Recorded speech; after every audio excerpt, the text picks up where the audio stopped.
Pessoal, estamos começando aqui o nosso segundo episódio e hoje com um convidado, um amigo, uma pessoa de muito conhecimento dentro da área, uma pessoa que eu tenho um carinho muito grande, é, que tem uma experiência, de uma sabedoria de poucas pessoas, tá? Então eu entendo que isso aqui vai ser muito legal hoje. Vamos trazer grandes insights, grandes lições e sem mais se prolongar, com vocês, Carlão. Muito obrigado aqui por estar aqui Obrigado a comigo, você. Carlão. É um prazer receber você aqui no podcast. E estamos aqui para ensinar o pessoal aí que esteja nos assistindo a vivência, né? Acho que aqui tem muita experiência, tanto minha quanto sua. E nesse bate-papo, bater um papo aqui sobre gestão, sobre tendências, o que tem acontecido aí no ramo da engenharia, né? E trazer conhecimento e sabedoria para esse pessoal. Bacana, eu acho que faz parte de um processo, de um aprendizado, essa troca, né? Então eu acredito que sempre quando a gente conversa sobre temas como esse, eu acho que a gente sempre evolui, aprende, melhora, enfim. Eu acho que essa troca de informações é sempre muito importante. E, gente, só lembrando, aqui a gente está no podcast Gestão da Engenharia, tá? E esse é um braço da Zeta Educação, tá? A gente que tem aí a Zeta Engenharia como uma empresa de engenharia, que agora desenvolve esse braço de educação no intuito, né, de trazer conhecimento de qualidade, conhecimento técnico para aquela pessoa, aquela micro e pequena empresa de engenharia. A gente sabe que tem uma carência no mercado, né? Bastante. Então a gente tem que trazer esse conhecimento. Eu acho que é um compromisso que a gente assume aqui da Zeta Educação através do podcast e outros programas que vão acontecer ao longo do ano agora de 2025 e 2026, que a gente realmente possa. Calão, me conta um pouco aí como é que isso foi sua jornada, como é que são suas competências, qual que é a empresa que você está trabalhando hoje. Conta um pouco da sua história para o pessoal conhecer. Bom, vamos lá. Meu nome é Carlos Henrique Rodrigues, né? Eu estou aí na segmentação de instalações, né? Desde 2008. Comecei na Unicap, trabalhei de 9 anos na Unicap, vim barganhando vários cargos dentro da empresa, né? Eu brinco que eu comecei no chão da fábrica, então quando a gente fala de processos de polímeros, eu passei por todos os processos, desde a parte de fabricação, estocagem. Depois vim para o grupo Dema, que hoje é a Tecnofluidos, né? Um braço. Eu tenho 12 anos na Tecnofluidos, hoje sou gerente nacional, cuido aí tanto da parte técnica quanto da parte comercial, parte de processos, parte de venda, então acredito que um pouco do histórico é esse, eu sou um engenheiro civil, tenho um MBA em gestão de processos pela FGV e trabalho com alguns processos normativos também, que é algo que me encanta e eu acredito que é algo que faz com que a gente cresça dentro do mercado, com que a gente possa trazer novas tecnologias para o mercado da construção civil, para o mercado da parte de instalações. Então, um pouco do Carlos é isso aí, um pouco da história resumida é essa, mas acredito que a gente possa trocar muitas informações sobre esses processos. Carlão, só para a gente ter ideia aqui do tamanho, né, do que a gente está falando, o pessoal às vezes está tendo contato, né, com esse mercado pela primeira vez. Eu lembro da Tecnofluidos, eu acho que em 2009, 2000 e alguma coisa assim, quando começa a ler os cigais, né, quando vem Isso, a parte isso, de tubo gás para o de Brasil. aço PE para o Brasil. O tubo, né, ele é criado na fábrica na Argentina em 2005, 2008 começa a ser instalado aqui no Brasil. Então, é realmente esse período aí que começou a tubulação de aço PE aqui no Brasil, as primeiras aplicações. Eu lembro que em 2009 eu estava numa obra de uma construtora aqui em São Paulo e aí começou -se a utilizar o cigás. Para mim a gente era uma coisa Isso. nova ali no mercado, né? Porque até então era só cobre, né? Cobre, aço e cobre, né? Aço e cobre. E aí veio a cigás até ali no primeiro momento, né? E a gente viu um material de boa qualidade, um material fácil de trabalhar, um material com os custos acessíveis. E que bom que hoje chegou nesses níveis. Só para a gente ter ideia de tamanho, Carlão, qual que é uma ideia de volume de vendas mensais hoje da Tecnofluidos dentro do mercado brasileiro? Você, como bem comentou, é representante nacional, né, na parte Uhum, comercial. Me sim. explica um pouco. Hoje a empresa ela é segmentada por linhas, né? Então a gente tem a linha aí do tubo de aço PE, que é o SIGAS. A gente tem a tubulação de multicamada, que é uma tubulação também para gás, mas para linha flexível. tem a tubulação do PPR, que é o Aqua System, que eu acredito que todos conheçam, né? É pioneira no Brasil, a empresa que trouxe o PPR, que evolucionou o sistema. E tem a linha do PEX, que é a linha do mais conhecida hoje como anel deslizante, mas tem as conexões de crimpagem.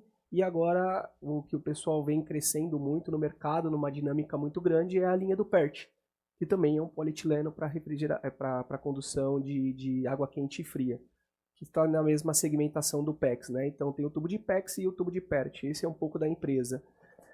O faturamento varia a mês, né? Mas a gente tem aí próximo de 160 milhões ano, então o trabalho, a expectativa, as dinâmicas são mais ou menos para atender essas dinâmicas aí. Então, segmentadas por linha, né? Então, a gente hoje mede muito a empresa por toneladas, né? Então, a empresa tem X toneladas por mês a vender de produtos, de matéria-prima. Então, a segmentação é mais ou menos dividida desta forma. Você vê aí, pessoal, são volumes bem gigantes, né? Bem expressivos em termos de comércio. E imagino que isso deva ser uma conta feita, né? Muito baseado na capacidade produtiva da fábrica, né? Porque você tem uma capacidade produtiva a qual você tem que atingir uma venda média para que se mantenha ali o fluxo de tanto de estoque como de Isso. material. Até aqui pra gente, no Brasil, né, a empresa é argentina. Hoje a gente enxerga que a capacidade produtiva da fábrica é muito grande. É mais a capacidade de venda do mercado, né? Então, pensando como um todo, a gente teria capacidade de duplicar, triplicar esse faturamento pensando em fábrica. Mas para que isso aconteça, a gente precisa criar alguns processos, né? Precisa criar dinâmica, precisa criar curva de venda, precisa criar estoque, precisa criar uma boa dinâmica de mercado para você não ter problemas de furo, de falta organizacional.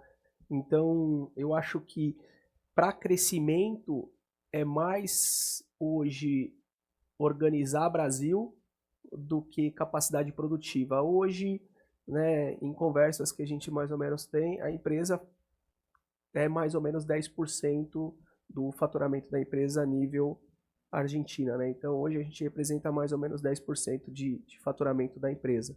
Quando a gente fala de operação fábrica Brasil, Argentina-Brasil. Então, o grupo hoje é muito grande, né? Na Argentina nós somos líderes numa disparada muito grande do restante do mercado. Então, acredito que no Brasil a empresa tem muito a crescer, como ela tem a crescer em outros países que ela atua. Perfeito. É, traz aqui um pouco de clareza para o pessoal que está nos ouvindo, e imagina aqui que a gente vai ter uma audiência tanto de engenheiros de obras, obras médias, obras pequenas e alguns pequenos empreendedores, que esse é o nosso público, né, que a gente tem buscado aqui atender através da educação. Fala qual que é a diferença entre o PERT e o PEX, isso entrando nas nuances mais técnicas, né, porque Legal. assim, a gente sabe mais ou menos o que é, eu como também dono de instaladora, né, das instalações, a gente sabe, mas o engenheiro civil muitas vezes não está nem, né, o gerente ali da obra não está nem sabendo o que é, quais são as características semelhantes e quais são as diferenças. Essa é uma pergunta muito bacana. Eu falo que o PERT é um produto muito antigo, porém muito novo. Tá? Muito antigo quando a gente fala fora de aplicação dentro do Brasil e no Brasil muito novo. Então, quem ganhou o mercado nesse período aí de 10, 12 anos foi o PEX, mas muito por questões de características. Tá?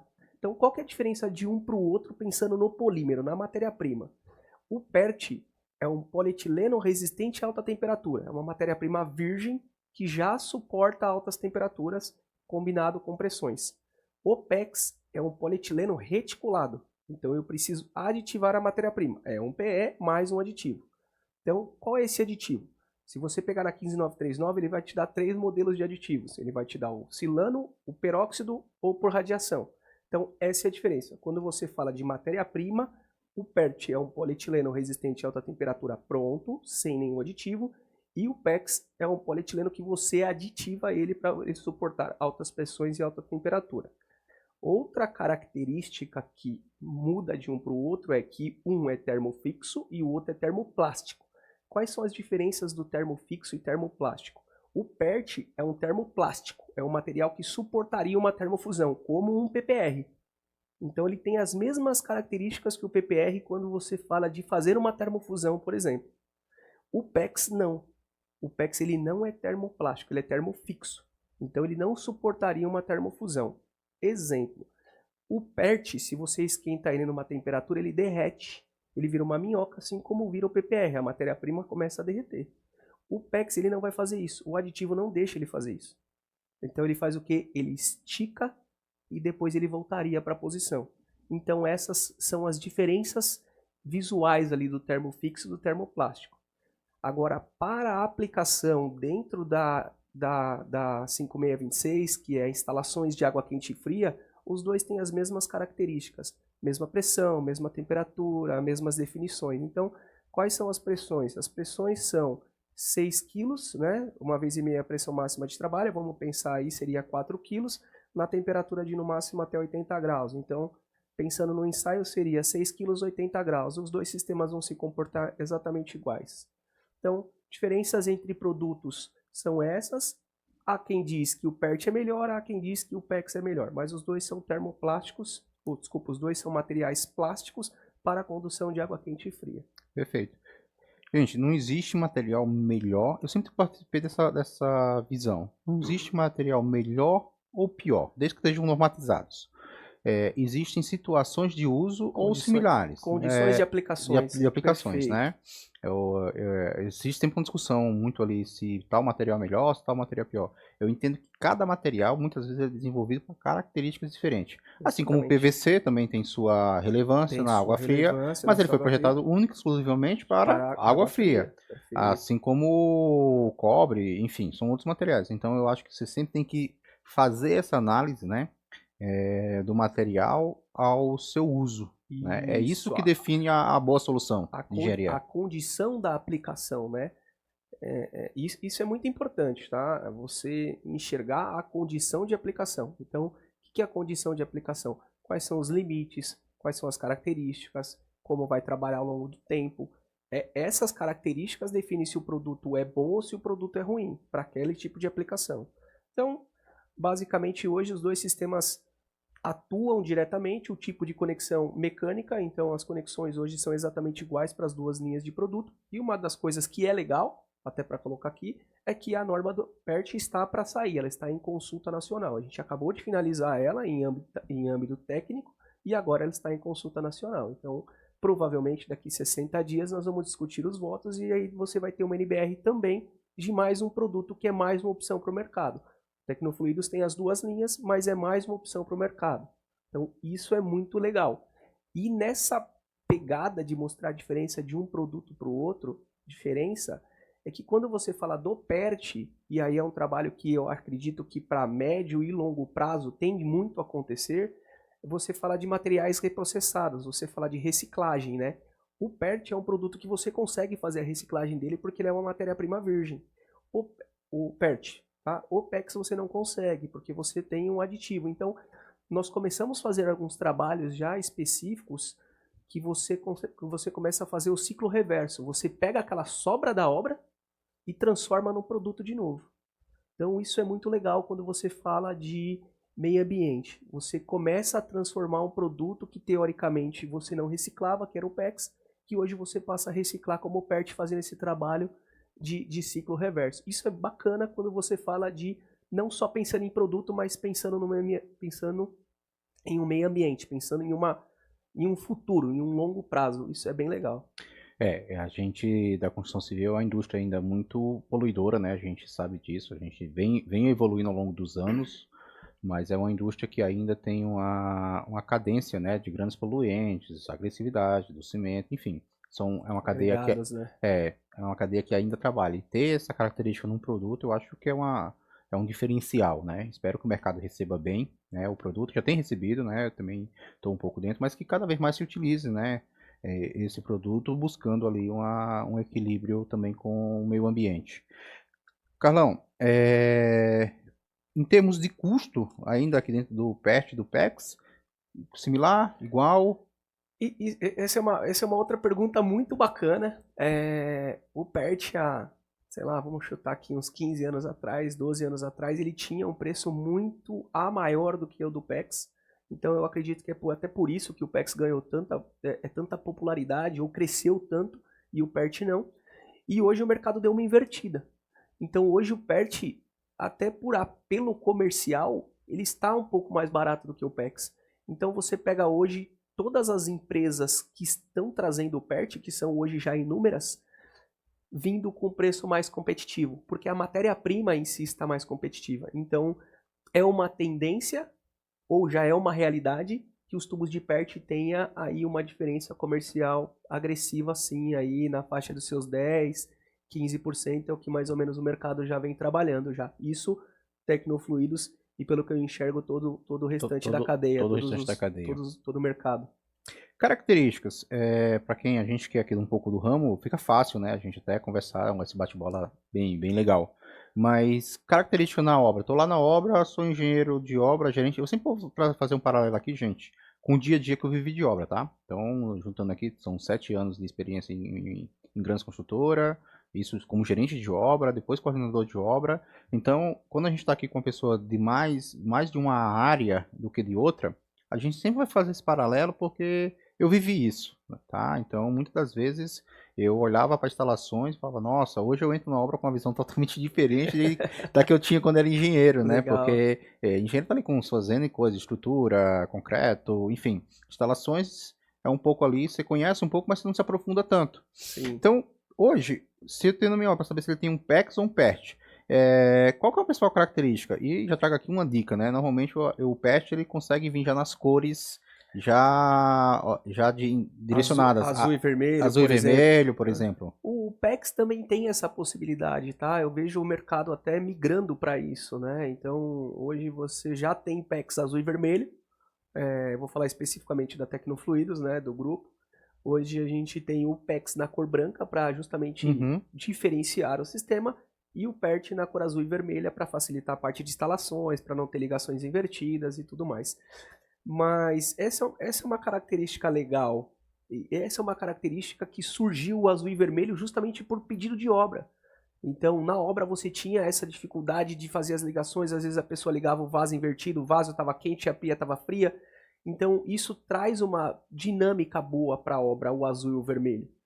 Agora, uma das características também da aplicação em campo, que praticamente não tem hoje, você tem um material que ele é um pouco mais flexível. Então, eu enxergo que o PERT ele é mais flexível do que o PEX, tá? A nível de memória. Então, pensa assim, ó, como eu comentei, a gente tem 3 tipos de PEX, né? Então, eu tenho o PEX tipo A, o PEX tipo B e o PEX tipo C. O PEX tipo A é o PEX mais flexível que existe. O PEX tipo B já é um material mais duro, mais seco, pelo tipo de tratamento. Então, a memória e a curva dele você faz com mais esforço. Então, assim, para aplicação em campo, você não tem tanta diferença de um produto para o outro. O que você vai enxergar é que o PERT ele é mais flexível e hoje a gente tem ele azul e vermelho. Mas o PEX também o pessoal está trazendo azul e vermelho porque virou uma facilidade de instalações. Então, identificação a cada X metro, um vai ter PEX e o outro vai ter PERT. Então, assim, a nível de visualização é essa, para você conseguir entender a diferença de um para o outro. Mas na aplicação, na hora de alargar o sistema, na hora de passar o anel, na hora de puxar com a ferramenta, é exatamente a mesma coisa. Então, não tem aquela diferença de tato de você falar, ah, não, esse é muito diferente. Não, não. Ele é um pouco mais flexível, mas as diferenças são muito sutis, praticamente não se enxerga. Perfeito. E isso dá uma padronização, já até anotei aqui uma forma também de padronizar, né? Porque isso dá um visual muito melhor, né? Você chega na obra já vê ali tudo identificado, não fica com aquela questão de estar colocando fita azul, vermelha, correndo risco de errar, colocar invertida num ponto, virou a curva ali da entrada do apartamento, ele não vai voltar para ver como vinha. Você já sabe que a entradinha vem com 25 ou 32 ali na cor azul, vai até a área de serviço e depois distribui voltando com vermelho. Acho que é uma coisa que já até anotei aqui no meu caderno também, aprendo muito aqui nos podcasts, tá? E a gente tem esse conceito de ser uma pessoa, de ser uma empresa que aprende todo dia. Acho que isso é uma característica que eu vejo muitas vezes a falha. Sempre fizemos assim, vai ser assim para sempre. Gabriela, eu nasci assim, vou morrer assim. Exatamente, nesse sentido. Aqui na Zeta a gente tem esse trabalho de estar sempre humilde, sempre buscando. Somos relativamente novos, mas com esse DNA de aprendiz e de estar sempre buscando aprender. Então já anotei aqui como uma padronização de sempre trabalhar dessa forma. Carlão, já estamos falando aqui tecnicamente, né? Mas a gente sabe que uma empresa, né, e principalmente na nossa área aqui de engenharia, não vive só de técnica. A técnica é importante. Uma fatia. Uma fatia, né? Eu gosto de dividir o nosso setor em algumas fatias, né? Técnica, a gente tem três coisas que a gente fala aqui: técnica e gestão, projeto e execução, né? Então a gente está sempre alinhando. Então tem que ter a técnica, tudo tem sua técnica, tudo tem seu conhecimento teórico. Em cima disso temos que ter uma gestão, né? Antes da gestão, ter processos, né? Porque também não consegue fazer gestão sobre nada, né? Então você tem que ter processos e procedimentos, né? Que é muito característico do nosso meio. E em cima disso fazer uma gestão adequada, né? Seja gestão de pessoas, através de liderança, gestão de processos, gestão de produto, gestão de indicadores. Como que a Tecnofluidos, né, aqui quem você representa, lidar com isso, né? Primeiro, como a Tecnofluidos lidar com isso internamente, você falar um pouco sobre isso, e qual que é a sua visão do mercado, né, do todo, digamos assim. Eu sei que você é uma pessoa que tem muito contato, foi muita obra, teve muito tempo em obra, né? Bastante. Bastante tempo, então você tem um privilégio, né, de ver vários players do mercado, desde construtoras, desde instaladoras e outras empresas. Então você vai ter uma visão também muito sobre isso. Eu queria que você decorresse um pouco sobre essa questão da técnica, da gestão, em que nível nós estamos, qual que é a sua visão? Eu falo que para todo mundo, às vezes a gente, como um posicionamento, tá? Eu vejo que quase todas as empresas hoje, ou muitas das empresas sérias, ela está buscando qualificar a mão de obra como um todo. Então, eu acho que o que falta um pouco é definições de processos para todo mundo. Assim, cada instaladora tem um perfil de trabalho, cada construtora tem um perfil de trabalho. E os projetos hoje eles são cada vez mais diferentes um do outro. Então, quando você tenta padronizar a qualidade da mão de obra, é difícil. Então, eu vejo como um todo que existe muito trabalho a ser feito, tem muito mercado assim a ser explorado, tem muita mão de obra a ser qualificada, que eu acho que falta, como geral, muitas escolas técnicas para o tipo de qualificação que a gente está trabalhando em específico, que é de instalações. Então, quando você vai atrás de um Senai hoje, às vezes ele não está tão ainda específico para esse tipo de aplicação, que a gente fala que é a parte de instalações, a parte de leitura de projeto. Eu vejo que falta bastante foco, incentivo na segmentação da construção civil em instalações. Porque quando a gente fala de construção civil, ele é muito amplo. Mas instalações eu acho que falta um pouco de foco de processos. E eu acho que para melhorar isso é o tempo. E eu acho que pessoas, como exemplo, o trabalho que você está fazendo hoje, buscar isso, buscar esse conhecimento, buscar análise, buscar melhoria, buscar escolas específicas para isso. Então, falta um pouco. A gente sabe que nossa mão de obra hoje, ela é falha em algumas coisas, mas eu acho que falta a gente ter mais acesso a esse profissional, a essa qualificação, a essa melhoria. Então, eu enxergo um pouco disso como um todo de mercado, né? Então, eu vejo que muitas construtoras hoje estão focadas em fazer treinamento, fazer processos internos, leitura de projetos. Então, eu ainda vejo, às vezes, em campo, o pessoal com dificuldade de fazer leitura de projeto. E hoje nós estamos falando de fazer projeto em BIM, que teoricamente eu tenho todas as dimensões, todas as interferências, eu tenho todas as análises, mas quando chega na obra, às vezes o mestre da obra, ele quer o projeto em 2D, ele ainda quer o projeto em planta, quer o projeto em vista, que é para ele seguir o que ele acha que sempre está certo, e às vezes não sempre o que foi pensado na origem. Então, falta esse passo dessa qualificação, eu acho que ainda falta um pouquinho para a gente. É bem como a gente vê aqui na parte da educação, é bem como a gente vê.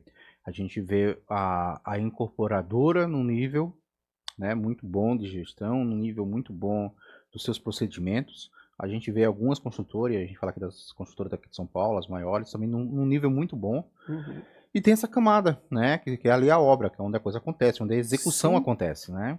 E a gente ainda vê essa camada aqui, seja da parte da construtora, né, dentro dos modelos, e muito mais ainda na parte das empresas de engenharia, nas empreiteiras ali, que tem aí o nível de gestão, o nível de conhecimento aí ainda é muito pequeno, né, Raso, né? raso.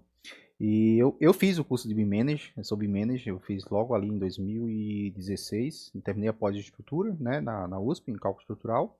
Fiz, na sequência, engatei uma outra pós com BIM Manager, trabalhei Bacana. como BIM Manager.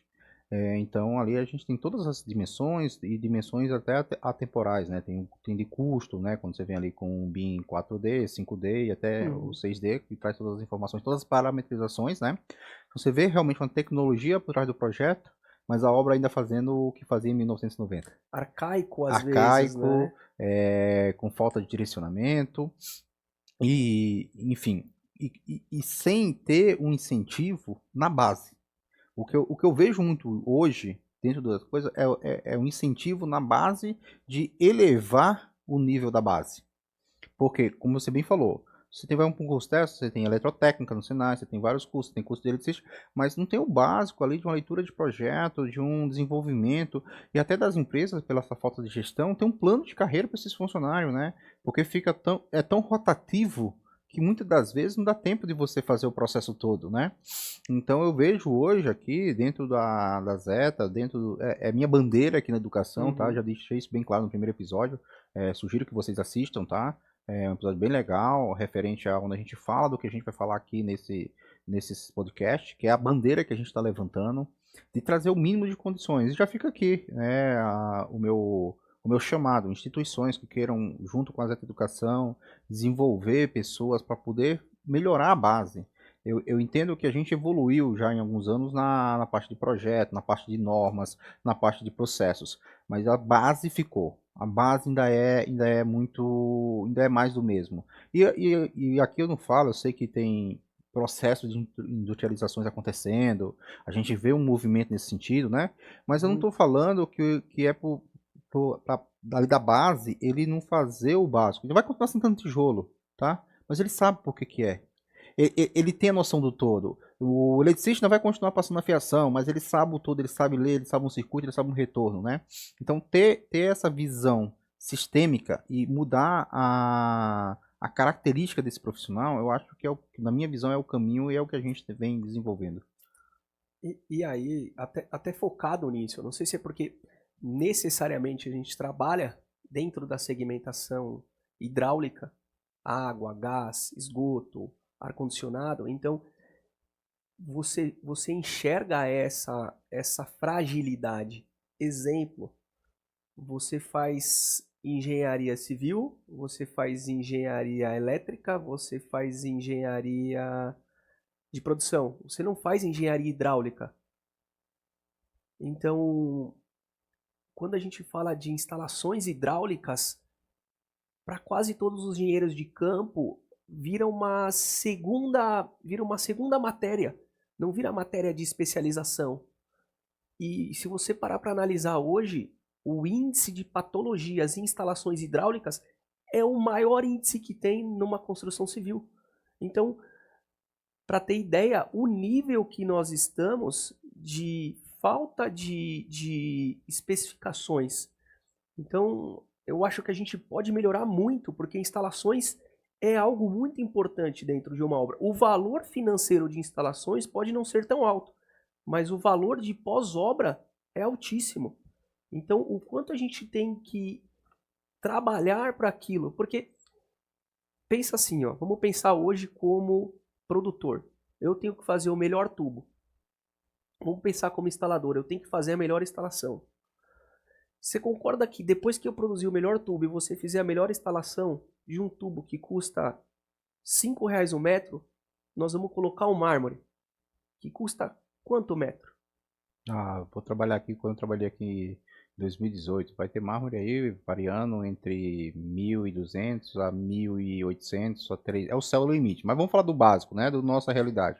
Vai variar entre 1.300 e 1.500 reais a 2.000 reais. Imagina você quebrando metro quadrado disso porque você fez uma união mal feita ou porque você não testou. Isso acontece muito em obra. Às vezes a gente vai na obra, a pessoa fez um chamado, tô com um problema técnico, ok. Você chega na obra e a obra tá toda pronta, o cara não testou ainda.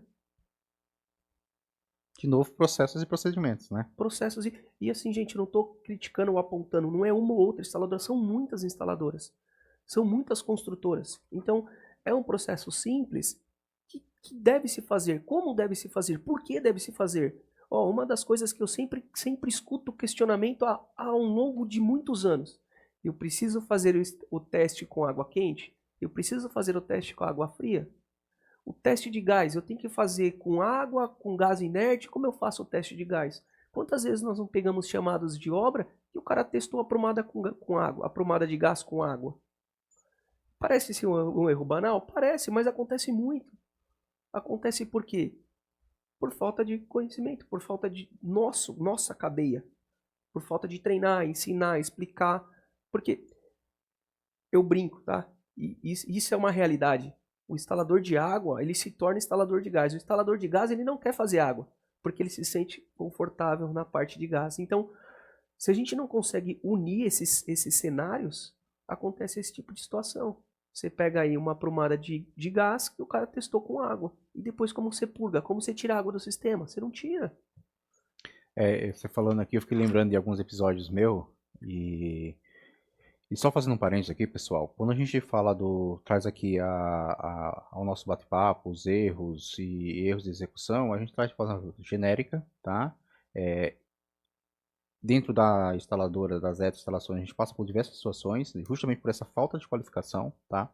Então a gente traz histórias reais para que a gente realmente possa jogar luz sobre um determinado assunto e tratar ele como se deve ser tratado, com responsabilidade, com maturidade, né? Então a gente traz essas situações para que sirvam de alerta e aprendizado. Aqui a gente está falando com um nível de pessoas que tem empresas de instalações. Hoje qualquer contrato de instalações aí para uma menor obra que seja é 2, 3, 4 milhões. A gente não está falando mais aí de 100 mil reais, do seu encanador que foi fazer seu banheiro. A gente está falando de um prédio, então normalmente são coisas desse nível. Então se nós aqui não tivermos a maturidade de abordar esses temas de uma forma direta, a gente vai ficar enxugando gelo, né? E voltando aqui ao gás, eu também sou engenheiro civil de formação, então tive as mesmas necessidades, as mesmas dificuldades quando a gente monta a instaladora, mas a gente busca sempre aprender com os erros. Eu sempre falo, olha, errar, tá tudo certo, tudo bem. Agora, cometer o segundo erro, eu não permito. Assim, pode até, vai acontecer, mas sempre vai ser tratado, gente, aqui a gente não pode mais errar. E eu lembro do gás, que a gente testava uma prumada de gás, ele era em multicamada, na fachada, e a gente testou, fez tudo certo, não dava problema. A com gás vinha e dava problema. Testava com a régua, pressão baixíssima. Baixíssima. Aí a gente foi vendo, eu falei, gente, deixa eu ir na obra, vai. Peguei nesse dia, fui lá na obra, pus a bota, fui lá. E aí, fiz o teste, eu achava que a equipe estava falando que tinha feito e não tinha feito, né? Fui lá, colocou o manômetro, fez com ar, pressurizou, deixou em carga de um dia para o outro, voltei no outro dia, tirei foto, tudo certinho. Beleza, no outro dia o rapaz tá com gás com a régua. Ok, fui também. Chegou lá, pegou a régua, colocou, a régua baixou. Eu falei, amigo, você pode me explicar? Porque eu preciso me orientar. Tem alguma coisa que eu tô fazendo aqui errado. Porque tá aqui, ó. Eu tirei foto, ficou 36 horas com a... Aí ele falou, cara, tem só um detalhe. Você tá fazendo tudo certo, cara. Parabéns por você tá fazendo certo, mas só tem um detalhezinho. Sua pressão tá muito alta. Outro segredo. Isso é dica, hein, pessoal? Anota aí. Você que é instalador, você que é encanador, anota. Valeu muito pra mim. Eu não tenho vergonha de falar dos meus erros, porque foi com eles que eu cresci. Testou em alta e não embaixo. Testei em alta e não embaixo. Ele falou, ó, testa com 2. Não deu outra. Coloquei 2, no outro dia tinha baixado. É que você tinha um micro vazamento. Um micro vazamento. E a pressão, a própria alta pressão fazia ele fechar. Ele estanca. E quando ele fazia em baixa. Gente, mas isso aqui, para quem tá começando instalações, que era o meu caso, ali em 2021, e eu não entendia. E veja, eu tava querendo fazer certo. Eu tava lá, a equipe tava fazendo certo. Mas por a falta de experiência, pela vivência. Mas posso te falar de onde sai esse erro? Sai de 2 números importantes. Quando você fala de pressões de 4 kg, 6 kg, você está falando de pressões de água, que é a 5626. Ela fala para você... Ela fala não, né? Ela descreve no texto para você fazer um ensaio de pressão 1,5 vezes a pressão máxima de trabalho. 5626, a pressão máxima de trabalho é 4 kg. Se você vai fazer o teste 1,5 vezes, a pressão máxima de trabalho, você vai fazer o teste com 6 kg. Então, quando você pega um instalador de água, que ele vai fazer o gás, o que ele faz? Ele testa com os mesmos 6 quilos. Só que o gás, você trabalha com a pressão máxima de entrada de 1,5 kg. Se você for fazer o teste com a referência, é 1,5 vezes, é com 2,25. Pressão em alta, 2,25. Então, E pressão em baixa? Pressão em baixa, normalmente o pessoal faz com 200 milibar, 300 milibar, uma pressão baixíssima, é um sopro. A régua da Comgás vem como um sopro. A partir desse dia eu comprei a régua da Comgás. Por isso, eu não sei se o nome é régua da Comgás, mas conhecido, uma régua. Conhecido no mercado que é uma milímetro de coluna d'água. É uma régua perfeito. Vamos usar o nome técnico. Milímetro que tem ali a sua oscilação muito pequena. Então qualquer é um sopro. Variação ela pega. Qualquer variação ela pega. Então, assim, quando você testa em baixa, normalmente é onde você acha os vazamentos de gás. Diferente da água. Quando você testa a água em alta, você acha o vazamento. Porque ele começa a jogar a água e mancha aquele pedaço. O gás, você só tem essa oscilação. Então, são duas coisas, são dois detalhes. Por quê? 5626 fala de uma pressão, 15526 fala de outra pressão. Mas é um produto para água e um produto para gás. Agora, olha aqui. Negócio interessante. Você tem multicamada para água e você tem multicamada para gás. Então, você concorda que se o instalador faz errado, você consegue até entender por que ele fez errado? Porque tem o mesmo produto para duas finalidades diferentes. Então, o que falta a gente fazer? Treinar, especificar, homologar, ensinar, ir atrás, fazer com que eles se interessem em fazer as coisas. Então, é uma dinâmica. Você concorda que não é o erro que você fala assim, não posso aceitar esse erro. Não, acontece, e acontece muito. Mas por falta, a gente sempre está tentando instruir cada vez mais, cada vez mais e cada vez mais, e assim tem que ser. A gente só vai conseguir chegar a lugares diferentes quando a gente colocar a informação de uma forma organizada, né? Seja no manual técnico, que deve até existir, e quando quem realmente está lá na ponta se interessar, né? Ou minimamente ser estimulado. Porque a gente já entendeu que o interesse ele só vai vir quando nós, aqui como enquanto detentores da informação, você com seu conhecimento técnico, as pessoas que têm o domínio da técnica, elas realmente estimular o conhecimento da base, né? Porque hoje a base ainda é muito carente nesse sentido e são N fatores, né, que a nossa base ali da força de trabalho, a gente sabe da origem, sabe da dificuldade dele, né, da qualificação em termos de social e educacional da nossa mão de obra, mas cabe a gente, né, estender a mão e incentivar e engajar essas pessoas a buscar esse tipo de conhecimento, né. E o que eu vejo hoje muito no Brasil, aí é de uma forma novamente genérica, sai fazendo. Tipo, sai fazendo, depois a gente resolve, depois a gente dá problema, aí você vê obras... Primeiro eu faço, depois eu penso. Depois eu penso. Aí você vê obras cheias de patologias, né? Você vê obras que estouram custo, prazos, enfim. Mas também já temos muito para comemorar. Eu sempre sou aquele cara que eu vejo o copo meio cheio. Meio cheio. E isso é um fato que a gente já melhorou muito. A gente tem muito a melhorar, mas a gente já melhorou muito. Essa informação que nós estamos falando, ela já chega. A gente tem que fazer com que ela chegue mais. Cada vez mais. Mudando aqui um pouco ainda do técnico, vamos falar um pouco de gestão, cara. Eu sou um cara fissurado em gestão. Eu sou um engenheiro, assim, sempre busquei muito conhecimento técnico na minha formação. Eu sempre estudei, fiz pós de estrutura, sou calculista de estrutura, trabalhei com o pessoal da USP, né, em cálculo estrutural, então é uma profissão que realmente te puxa muito técnico, né. Sempre gosto de ler livro técnico, sempre gostei de saber o que está por trás do sistema, mas ao longo isso até ali o ano de 17, quando eu trabalhava como coordenador de obra e tudo. Quando eu venho aqui para minha empresa, para as empresas do Grupo Zeta, e aí você começa a olhar a coisa de outro jeito. Você fala, nossa, tem um outro mundo que eu não enxergava. Que é a parte da gestão, que é a parte do financeiro, do contábil, gestão de pessoas, gestão de liderança, até gestão do tempo, do seu próprio tempo, né? Porque você vai se atribuindo aí. Isso é importantíssimo. Isso é importantíssimo, né? Eu sempre trabalho ali cursos de foco, de gestão do tempo, porque você vai vendo que o dia vai ficando curto, né? Cada vez mais. Cada vez mais. À medida que você sobe nessa hierarquia, né? Seja um empreendedor como você aí da Tecnofluidos, ou eu aqui do meu lado, literal, empreendendo, seu tempo vai sumindo, né? Então eu passei a ser um cara fissurado pela gestão. Nunca abandonei a técnica, de novo. Técnica e gestão. Equilíbrio. Equilíbrio, exatamente. Mas até a técnica com a gestão é mais fácil de fluir. Agora, a técnica sem gestão, eu acho que ela não existe. Ela existe a técnica aqui, mas você não vai conseguir chegar em bons resultados. Então me fala um pouco mais qual é a sua visão de gestão desse mercado, desse seu dia a dia que você tem aí no mercado. Eu fiz uma pós-graduação justamente em gestão. Pô, que legal. Gestão de processos, né? Então, criar processos, eu falo que é tão difícil quanto ou mais o processo técnico, porque criar processos, você tira a informação do conceito técnico para criar uma receita de bolo. Exemplo. Falo que uma das matérias que nós tivemos era você tem que descrever um processo em você pegar o ketchup na geladeira, colocar o ketchup no pão. Sabe? Era um processo bem simples assim. E o quanto é difícil escrever esse processo. Porque nessa matéria o professor ele fazia exatamente o que você descreveu. Ou seja, faltava você falar que precisa virar o ketchup, que você precisa abrir o lacre, que você... Por quê?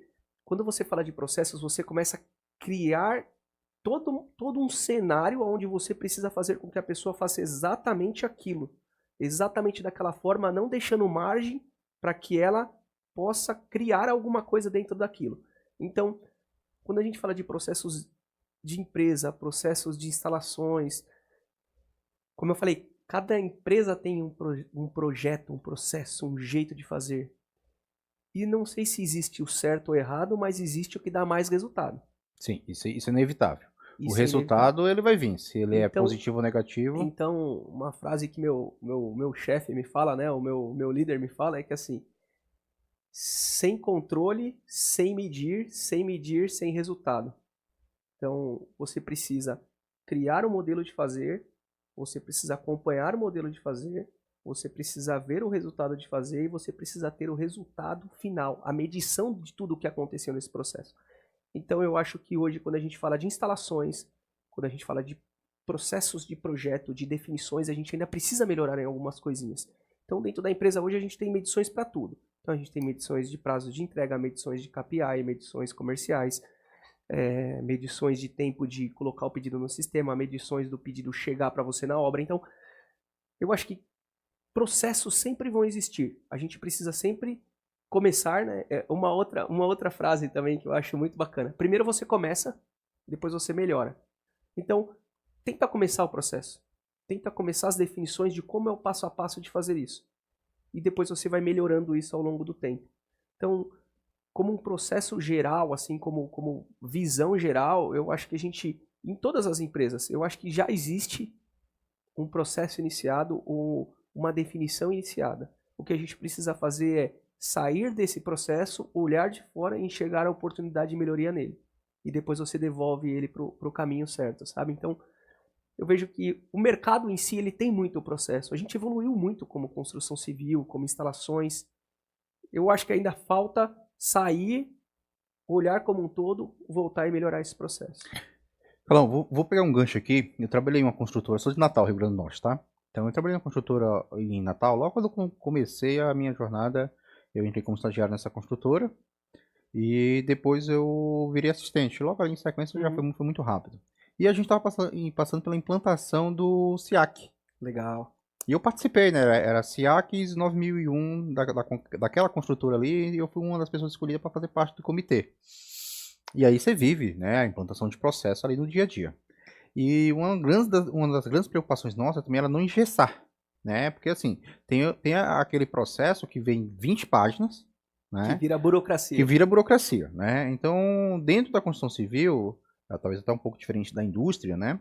A gente tem que ter um processo onde a gente tem as principais etapas dos processos bem descritas, né? Quando a gente foi desenvolver o processo, ao longo da minha vida, trabalhei muito com alvenaria estrutural. Então, tanto que minha pós também é toda em alvenaria estrutural. Então, foi logo ali em 2009, quando começou a alvenaria estrutural, ainda mais no Nordeste, né? Que era uma coisa... pra você ter ideia, lá a gente fabricava até o próprio bloco dentro do canteiro. Legal. E aí a gente implantando os processos, e uns processos de alvenaria estrutural, a gente desenvolveu ali, e a gente colocou, né, toda uma descrição, todo um início da marcação, todas as questões ali onde a gente tem que quando tem a primeira fiada de nivelamento, variações acima de 2 milímetros tem que ser grauteado, tem que ser ajustado, prumo, foi todo o processo, né? E a gente via que se a gente colocasse, se a gente fosse tentar transcrever a norma para o processo, ele iria ficar engessado, de um jeito que seria difícil de entendimento e de execução, né? Porque todo um processo, como você falou muito bem aqui do ketchup, vai ter uma execução. Então a gente também coloca um passo a passo, né, dentro desses processos, mas ao mesmo tempo tem que deixar ele execuível. Porque às vezes você coloca tanto detalhe que fica difícil de ser executado. Então eu acho que tem toda a ciência, né? Mas também tem que ter essa análise, porque no final do dia, processo bom é aquele que dá para é o que funciona. É o que dá para ser executado. Sim. Eu tenho um melhor processo. Cara, meu processo, ele fala que ele tem que pegar a colher com a paleta assim, que a argamassa tem que fazer assim, soltar. Meu, você tem o melhor processo, mas ele não é execuível, ele não é executável dentro de um canteiro, debaixo de um sol de 40 graus. Percebe? Então, assim, eu sempre tive a visão, nesse tempo, eu desenvolvi essa visão que processo bom, é aquele que abrange o máximo das conformidades possíveis, né, que também tem que ser atendido, e que seja execuível. E muitos desses processos que eu vi, Calão, nesse tempo aí, falando aqui especificamente desse momento de vida, é que os melhores processos, eles foram criados, ok, foram lá, elaborados, colocados em prática, e em campo, a gente ia ajustando. Falar, olha, isso fica, isso sai, isso fica, isso sai, isso é legal, não, isso aqui não pode sair porque é muito importante dentro da curva crítica. E a gente ia trabalhando isso, ia trabalhando, e chegava num ponto onde falava, opa, agora temos um processo que a gente abrangiu todas as criticidades do procedimento, sem deixar de atender as normas na sua essência, mas era executivo. O importante, eu sempre falo que quando você vai fazer um processo, é pensar no próximo. Pensar no próximo, vamos pensar no processo de escritório. Eu preciso gerar um pedido de compra, eu preciso passar por fulano. Então, quando você junta todas essas pessoas numa sala de reunião e cada um coloca a sua dor, você consegue melhorar os processos. Então, exemplo, esse da obra, eu tenho certeza que ele saiu porque o pedreiro que coloca a fiada de bloco falou para você, minha dificuldade é essa. A pessoa que vai fazer depois a leitura daquele projeto falou que é essa. A pessoa depois que vai fazer a medição, que vai fazer a validação, vai fazer o sistema de gestão de qualidade, falou, minha dificuldade é essa. Então, quando você junta várias cabeças pensantes, você consegue fazer um processo simples, rápido e eficiente.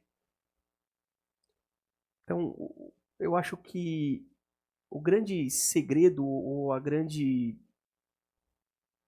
resultado é justamente conseguir colocar essas pessoas que todos trabalham em sinergia e queiram fazer o mesmo processo de forma repetida com sucesso. O exemplo perfeito para mim de processos é o do McDonald's. Não sei se você já assistiu o filme Fome do Poder. Cara, ali ele imaginava o processo dele numa quadra, o que ele ia fazer. Então ali ele conseguia o espaço, a definição, aonde ia fazer, como ia fazer. Então, eu acho que esse é um exemplo legal de você pegar de processos, pegar melhorias, oportunidades.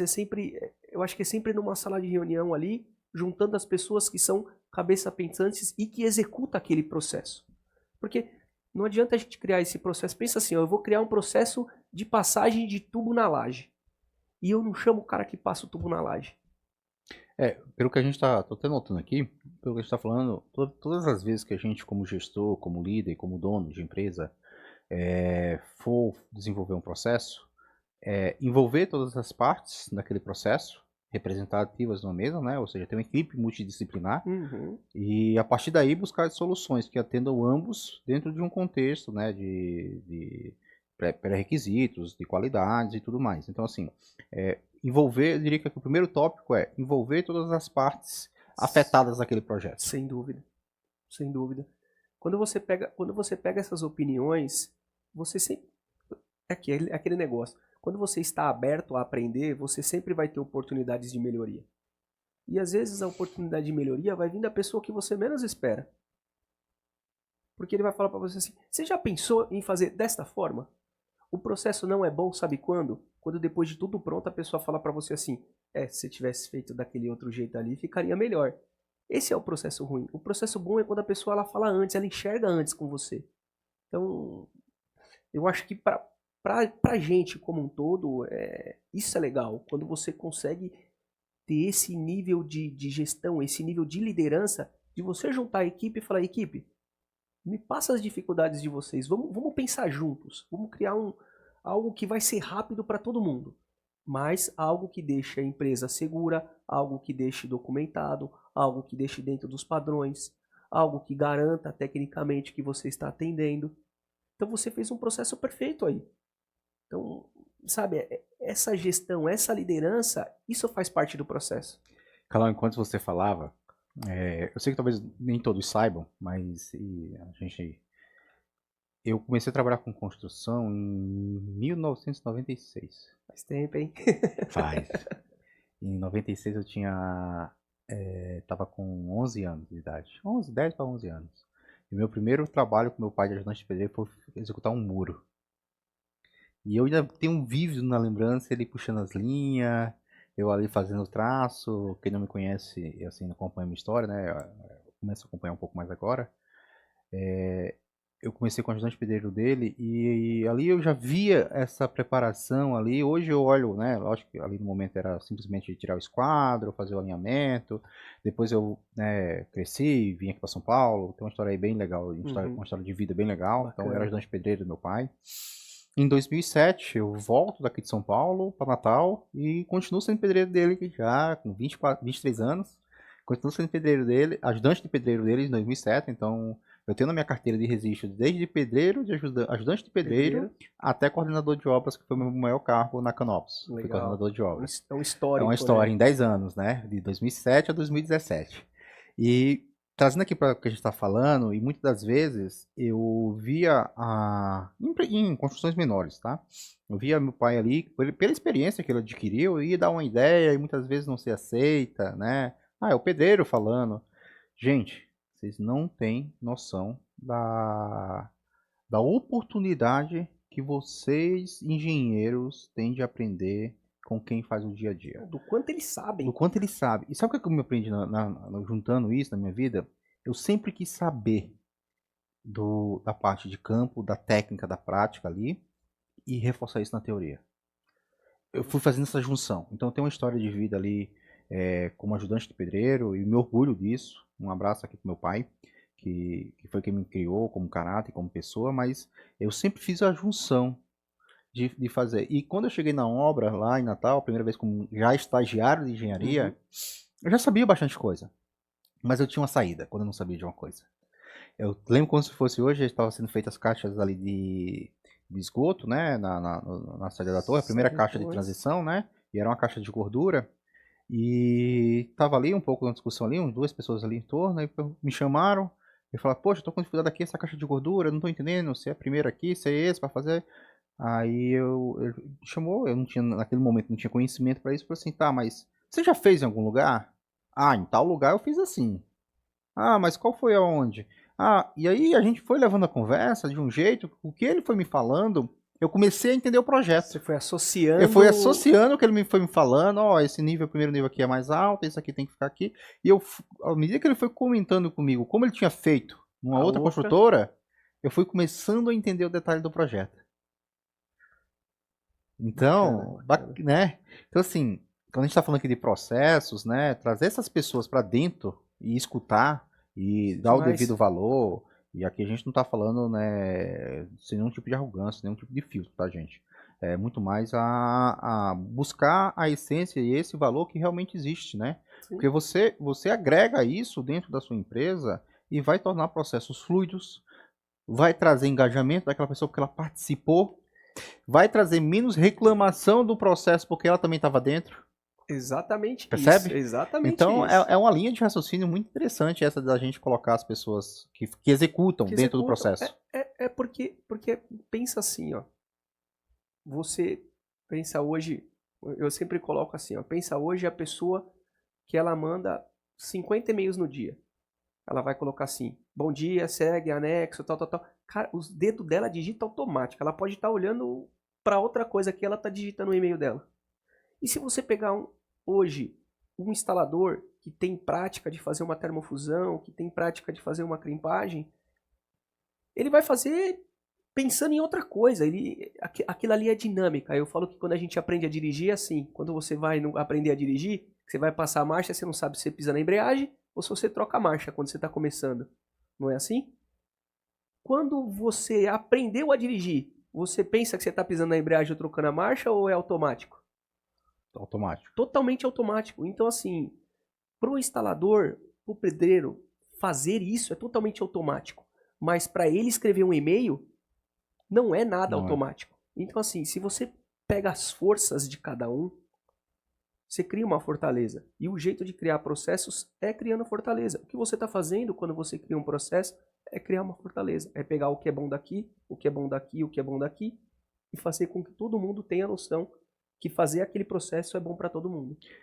Você falando aqui, a gente está falando agora, indo para o lado das instalações, a gente está falando de algo que a gente vem buscando, né? A gente vem buscando tornar profissionais específicos de determinadas atividades. PEX. A gente não faz a rotatividade mais do PEX. A gente tinha vários caras de PEX em várias obras, e agora a gente está caminhando para colocar 1, 2, 3, 4 equipes de PEX que eles rodam nossas obras. Por quê? Justamente isso que você falou. A gente entende que aquela equipe vai ficar tão perfeita em PEX que a produtividade dela vai aumentar. E aí eu começo a gerir de uma forma. Então são duas equipes hoje, né? A gente tá com piloto. Então essa equipe aqui faz PEX nessa obra, tem 2 pavimentos daqui, vai fazer em 2 dias, essa aqui vai fazer em 2, e aí a gente acaba atendendo a obra com essa equipe como um todo, a empresa como um todo, né? A partir delas, e outras pessoas vão fazer outras atividades.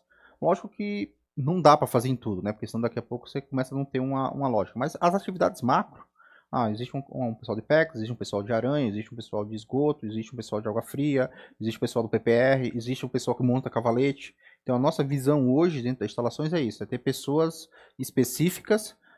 Sempre vai ter 1, 2, 3 pessoas ali da obra, que é as coisas do dia a dia, a hora tá fazendo gás também é uma linha. Você vai ter os especialistas. Isso. E você vai ter os clínicos gerais. Isso, generalistas. Então, eu acho que na verdade, o que a gente está trazendo hoje para a obra é uma evolução. O médico, ele não tem lá um especialista que cuida muito bem daquilo, não tem o geral que faz análise de tudo. Então, assim, quando você começa a pensar desta forma dentro de uma obra, você começa a ter especialistas. Então, assim, você sabe que quando você designar aquela equipe para fazer aquela atividade, você sabe que vai sair em X dias. Você entrega aquilo na mão do seu funcionário e sabe que aquilo vai acontecer. Não é algo que você entrega e tem que ficar, tá dando certo? Precisa? Tem dúvida? Leu o projeto? Tá faltando alguma coisa? Não, você vai entregar a tarefa. Você vai cuidar da responsabilidade. A responsabilidade é sua. A tarefa é de quem você designou. E aí sim, torna-se liderança. A gente delega a tarefa, não delega a responsabilidade. Então você delega a tarefa, depois você vai fazer a análise final. Então, quando você faz isso, eu enxergo que o processo está legal, o processo está correto, a empresa está funcionando, o teu funcionário é específico daquilo que você treinou, você acompanhou e você sabe do resultado dele, você delega a tarefa e depois você colhe, né? Eu falo que colhe o que plantou, colhe o resultado, colhe tudo funcionando.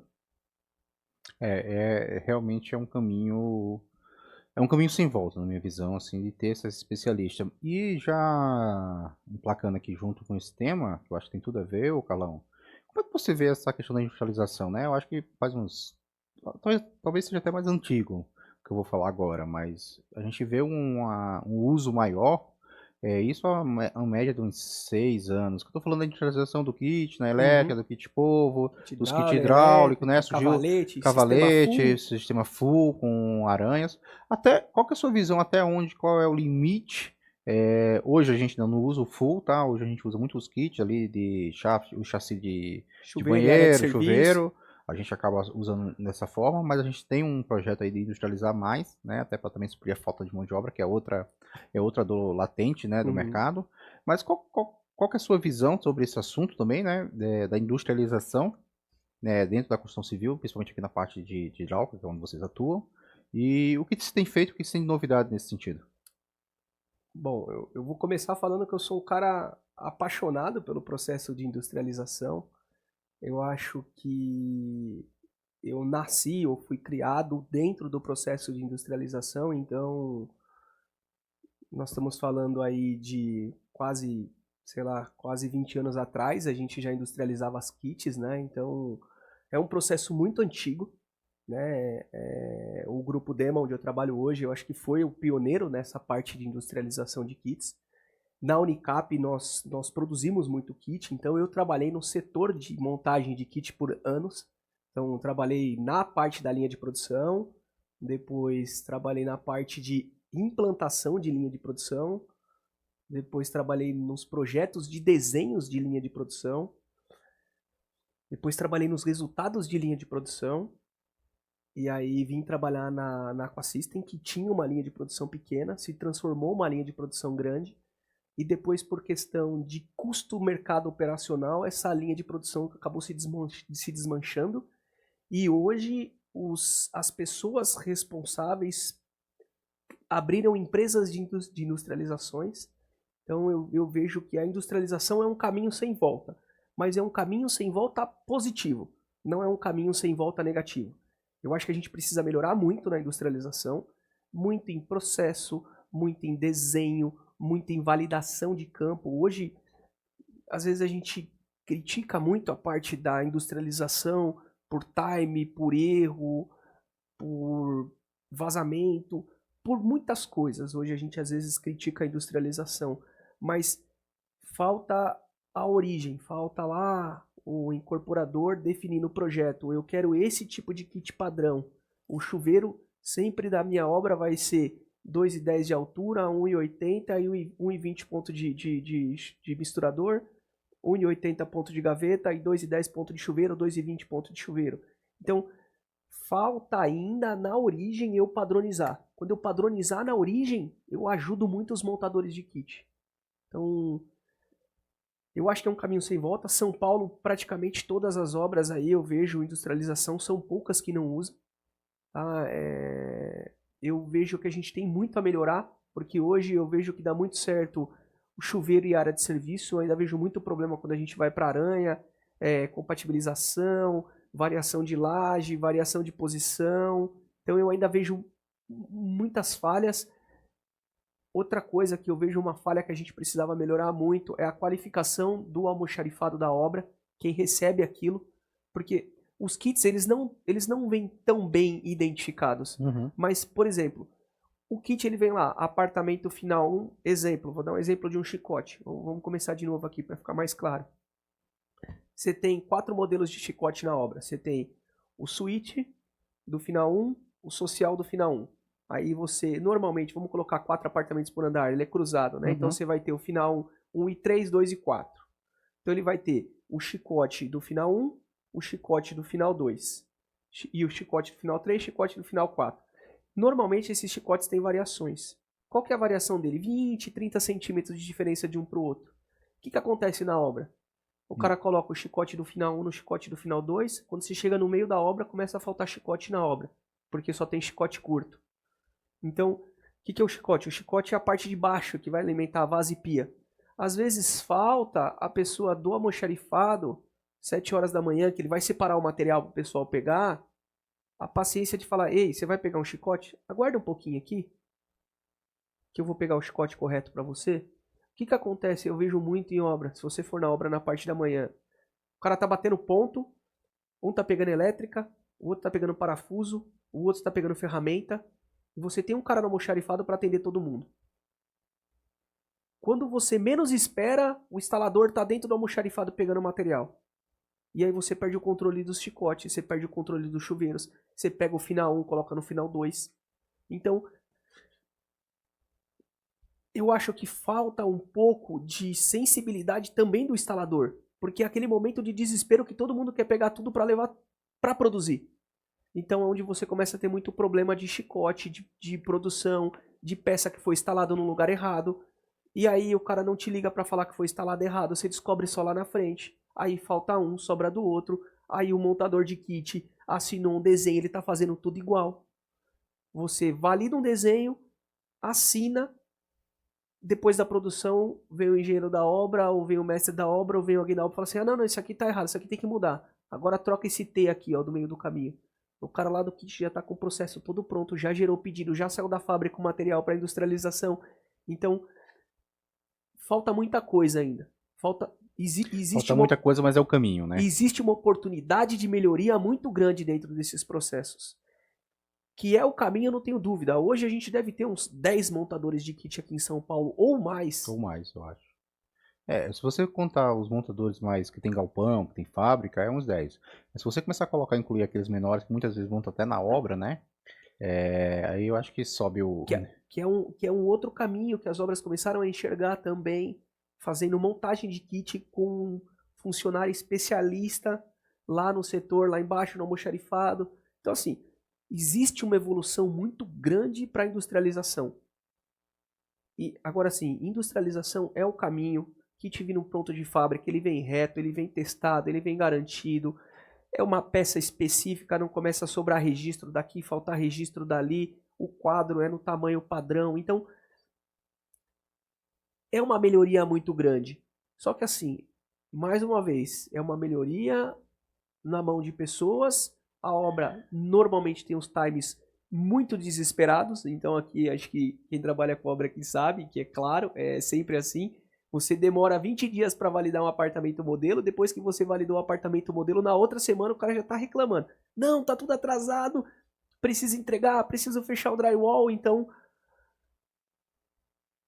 acharam um pretexto para jogar no cara que industrializa o kit, às vezes, no processo. Eu estava aqui ouvindo você e vem eu tenho 20 canteiros de obra, como eu comentei com você, né? Então, tenho canteiros de obras em todas as etapas, né? E estou passando por de aprovação de kit essa semana. E é exatamente isso. Aprovou o modelo, já tinha aprovado a compra do material, agora não vai ter mais os registros dos banheiros. Já tirou os registros e já está perguntando quando é que eu entrego, se é 10 dias. Eu falo, gente, meu combinado é 20 dias após a validação, não consigo fazer menos. Porque hoje, a parte de registros, né, a gente tem uma espera, tem um delay de 40 dias. Mas, Carlão, sabe o que eu vejo nisso aqui? E aí eu trago um pouco de experiência. Graças a Deus eu tive esse privilégio na vida de passar por em vários setores, vários do lado, já fui projetista, já fui planejamento de obra, já tive em obra, tô aqui do lado de instalações, agora tô vindo aqui um pouco na educação, e aí isso vai nos dando bagagem e privilégios, né, em termos de conhecimento. Que muitas vezes eu vejo, e aí é sentimento, não tenho estudo técnico, é que as industrializações, elas são feitas de forma desordenada, são feitas em pequenas partes do processo. Sim. É assim, por exemplo, a gente tem uma boa industrialização aqui dentro dos kits, mas o kit, a industrialização do kit, ela é apenas uma parte do processo como todo que é a obra. Isso. Se a obra não estiver trabalhando em função daquela industrialização, até local de armazenamento. Eu tenho muita dificuldade de armazenamento de kit quando chega na obra. Porque é grande. Porque é volumoso. E as obras cada vez menores nos terrenos aqui em São Paulo, sabe? Então, você tem que montar de novo um planejamento e um processo aonde todo mundo converse. Eu estive fazendo um benchmark outro dia em algumas construtoras, e hoje tem até os kits que já vem tirou-se o drywall e o kit da área de serviço já vem montado. Já vem plaqueado. Já vem plaqueado praticamente, ou vem ali só a estrutura de montante, o cara só plaqueia com tudo travado. Então você tem a estrutura já de baixo em cima, achei bem interessante. E quando você vê esse esforço de todo o conjunto, da construtora, da instaladora, facilita a cadeia funcionar corretamente. Sim. E com isso você tira essas interferências, né? E um outro ponto que eu vejo também é quando você começa a fazer essa parte de industrialização, você tem um ganho na mão de obra, né? Porque você tira, é aquela velha questão, tudo aquilo que você tira de um ambiente não controlado, que é a obra, e leva a montagem para um ambiente controlado. E padronizado, porque você vai receber aquele modelo do primeiro até o último pavimento. Você não vai depender da mão de obra da obra que normalmente acha um caminho mais fácil. Não, aquilo ali é o padrão, vai embora. Então você ganha qualidade e produtividade. E com relação ao almoxarifado, eu estava até aqui notando, né, a gente está com o processo de fazer a primeira obra, vamos pegar um piloto, a gente tem uma obra aí com um parceiro, e a gente vai pegar um piloto e fazer a obra 100% industrializada. Esse é o nosso primeiro piloto na empresa. Legal. De pegar ela 100%, assim, 100% daquilo que pode, né? Tem coisa que não vai ter jeito. Tem coisa que não. Montar. Mas o cavalete do gás a gente está fazendo. E tem coisa que não vale a pena você industrializar. O cavalete do gás, vou dar aqui exemplos. O cavalete do gás vai vir pronto, fixado numa chapa, numa parte que a gente vai só fixar. o cavalete de água fria, de água quente, vai vir Bacana. fixado, só são duas luvas aqui na ponta. Então Isso. você já tem Você já uma faz a transição com rosca, de com qualquer rosca, de forma, qualquer então. forma. A parte de kit elétrico, a gente está industrializando ali da parte de lajes, na parte Legal. de tudo. Os módulos das tomadas já vão vir montados. Bacana. Já vão vir montados, Bacana, então a gente vai ter bacana. ali só. E o que Só eu os vi vantagem, fechamentos. só os fechamentos. O que eu vi a grande vantagem é o controle de desperdício, né? Os quadrinhos também já vêm montados, a gente já faz. Então, assim, o que eu vi vantagem hoje? A quantidade vai ser fiel, vai ser mais fiel, tem menos chance de perda de Você módulos tem de X espelho, apartamentos, X você tem X apartamentos. kits, você não tem erro. As tomadas montadas no módulo vai vir um saquinho por apartamento, então você pega, Bacana. leva um apartamento lá, ó, tá aqui, ó, o kit é isso. Tem que treinar o almoxarifado Então, a entregar o produto certo para você não ter aí é problema. onde é que eu vou ter o processo. Aí onde entra o processo, que você falando e eu lembrando, fechando esse ciclo, né? Esse primeiro case. E aí eu já notei aqui. A gente vai fazer, principalmente nesses kits de aranha, de coisa, a gente vai ter o almoxerifado, o pior horário de pico dele é na parte da manhã. É o horário que E chega saída. todo mundo quer Então, tudo. provavelmente, a gente vai colocar uma pessoa que vai fazer a distribuição a partir das 4 da tarde no andar. Você já vai deixar no pavimento. No pavimento. Legal, uma boa solução. Então eu vou pegar, chegou lá os kits, então a obrigação, depois das 4 do almoxarifado com o auxiliar, seja um ajudante de obra, Subiu, sobe os kits posiciona e os posiciona os kits. kits. O pessoal chega, Show! baixa o cartão, sobe pro andar. Lógico, na tomada, talvez não dê pra fazer isso, porque tem um valor agregado, depois pode ter problema de Sim. roubo, mas um kit aranha, que não tem Não, nenhum valor aranha ninguém vai agregado, mexer em né? nada. Pelo contrário. Tá lá, então sobe ali. E no kit mesmo ali, de repente, até no início do dia, chegar um pouquinho mais cedo, né? No início do dia, sobe, deixa ali, distribui, ou pega um líder de elétrica e faz ele distribuir. Ó, tá aqui o andar, você distribui ali. Isso é Porque legal. assim, quando você tem a real intenção de fazer acontecer, você vai cria criando. mecanismos. Isso, você cria mecanismo. E assim, o que isso gera de uma padronização, de uma qualidade, É absurdo. é absurdo, É absurdo. né? Não dá pra. Eu tenho situações aqui, de novo, gente, eu trago a realidade, tá? A gente veio aqui para falar de realidades, de pontos bons e pontos ruins da construção civil, né? No nosso meio aqui. Então, às vezes tem um João que começou o cavalete, estava muito bem, o João faltou num dia, aí fomos o José já não faz tão bem quanto o João, e aí vai indo, vai subindo, vai subindo. O seu especialista te deixou na mão. Na mão, aí você vai tendo cavalete bom, cavalete ruim, cavalete bom, cavalete ruim, cavalete bom. Quando você padroniza, pode ser ruim por uma qualidade, um erro, mas vai ser ruim do início ao fim. De ponta a De ponta. ponta a ponta, mas vai ser pelo menos uniforme, né? Então, assim, eu acho que é um caminho sem volta, eu acho que tem muito o que se desenvolver dentro disso aqui. E é um caminho a ser feito. Carlão, cara, a gente ficaria batendo papo aqui, eu acho que a tarde toda. É muito bom quando você tem pessoas que têm o mesmo pensamento que você, tem a mesma sinergia, né? Essa é a palavra. Essa é a palavra. A gente fez um bate-papo aqui de 1 hora, nem vi passar. Caramba. Tá? Então a gente vai encerrar. Já primeiro aqui, agradeço. Você é um parceiro que a gente está contando aqui dentro da empresa com vocês como parceiro, como todos os nossos aí parceiros e instalações podem contar. Eu entendo que vocês têm essa missão de facilitar a nossa vida, de nos ajudar. Desde já agradeço, cara, assim, é de um valor imenso para mim essa conversa aqui que a gente teve. E a gente vai seguir com essa parceria. Mas queria que você fizesse aí o fechamento, nos direcionando. Qual que é a sua visão do mercado para os próximos anos? É difícil a gente falar, até um pouco a gente fica assim um pouco de lado, mas é também difícil a gente não falar de tecnologias, né, no nosso mercado. Então, qual que é a sua visão? A gente sabe que as coisas mudam muito rápido hoje, né? Onde a gente tinha um timeline no passado, mesmo na nossa área, que era de 2 anos, 3 anos, hoje, cara, é de meses, né? 3 meses sai um produto novo, sai uma tecnologia nova, um processo novo, um jeito novo de fazer a mesma coisa de uma forma diferente. Oportunidades de melhorias, né? Qual que é a sua visão? E aí, com isso aqui a gente fecha o podcast e mais uma vez já fica aqui meus agradecimentos a você. Bom, eu enxergo que o mercado se mantém aí em alta por um período ainda significativo, né? Nós temos um aplicativo chamado Rede de Obras, onde a gente enxerga todas as obras que são lançadas, planejadas, né, a nível Brasil. A gente tem, como empresa, eu particularmente, muito contato com os projetistas, então você consegue enxergando um pouco da dinâmica deles, né? A gente sempre fala que a gente está aí 1 ano e meio à frente deles, então enquanto o projetista está com um índice alto de projetos, significa que a gente vai ter bastante lançamentos, então Para a parte de construção civil, eu acredito que a gente vai se manter aí por mais uns 2, 3 anos estáveis e depois não sei ainda o que vai acontecer, mas eu enxergo aí mais alguns anos atuando muito bem, segmentando muito bem, atendendo muito bem na característica. Sobre a parte de produtos, desenvolvimento, é algo realmente espantoso. A empresa está cada vez mais buscando tecnologia, como eu falei. Então, nós somos pioneiros no tubo de aço polietileno, que é o tubo de Sigas. Nós somos pioneiros no tubo do tubo de PPR, que é o Aqua System. A empresa agora está com desenvolvimento, já rodando em algumas obras, que é um tubo de PERT, alumínio PERT, para condução de gás para ar-condicionado. Então, é mais um desenvolvimento da empresa aí, que é um produto que a gente vem apostando bastante, vem trabalhando com as empresas, com a fabricante de ar-condicionado, dos equipamentos. Então, é mais um passo da empresa.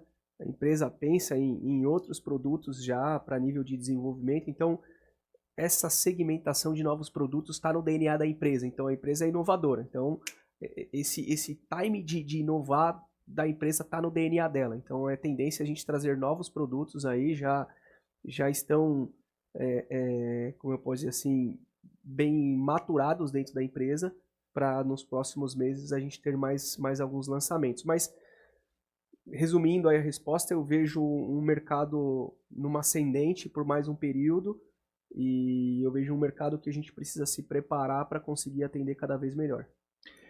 Gente, muito bom. Estamos encerrando aqui mais um episódio do nosso podcast de gestão de engenharia. Hoje com o convidado, o Carlão aqui, amigo, parceiro de vida.